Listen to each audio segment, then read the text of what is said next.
Alright, this is a quick review of the DR Power Field and Brush Mower Pro 26.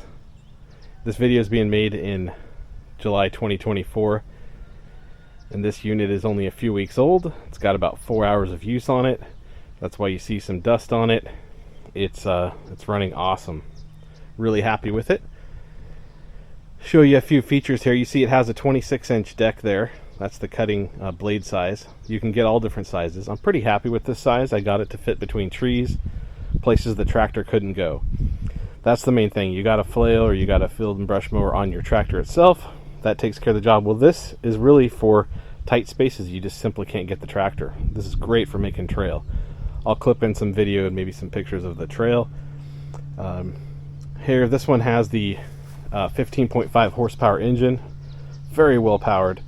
Those beefy tires, hopefully you can see that. Those are important, especially if you're working on hills or in wet terrain. Those knobs are important. Wouldn't want one without that. Really think about that. They do have an entry model with smaller tires. Think about the environment you're operating in. All right, you can see the fuel tank there. You know, I've not run it dry yet, but I usually only run for about an hour at a time. It's pretty good.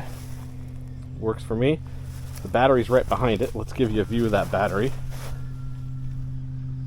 Okay, a little battery. So this one does have the electric start, as you could imagine.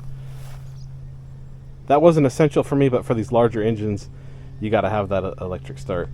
Now let's look at the controls. We can start with the brakes. So this particular model, they don't all have this, but starting on this level package, you do have brakes, left and right.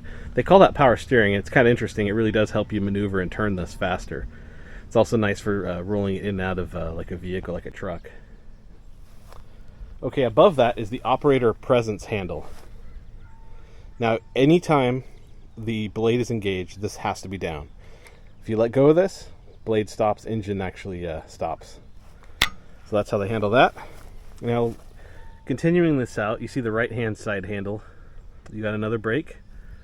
They do have locks, which is good for transport. You can actually lock the brake on. Above that, you can see it says traction drive. So on the right-hand side here, you have to have this down in order to go forward, reverse. Any motion, you got to have that down when the engine's engaged to go forward or reverse.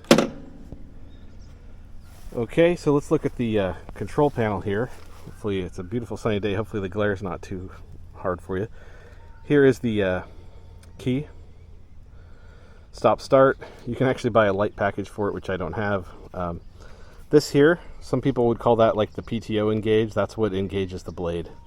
So pull it up to engage, push it down to stop. There's a blank spot here if you wanted to put an hour meter. And then next to that you have your throttle, so you can choke it, that sort of thing.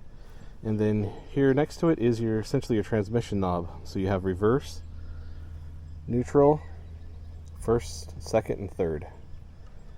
And third is really good just for transport. I like to mow in first if I'm in tight quarters, or second if it's wide open and not too thick. Pretty self-explanatory. Yeah, so this is a great unit. I'll show you some video of it in use. Super happy with it. They're not cheap, but I think they're gonna really be a good value in terms of longevity. I've been looking at reviews. I see people have had these for 10-15 years, so I'll take good care of mine and hope to do the same. I already put in some really great trail with it. Super happy with the trail work in just a few short hours. In fact, I'll clip some video in of a trail I put in using this. Took total of about 2.5 hours, so not too bad. All right, there's the DR Pro 26 Field and Brush Mower. Thanks for watching.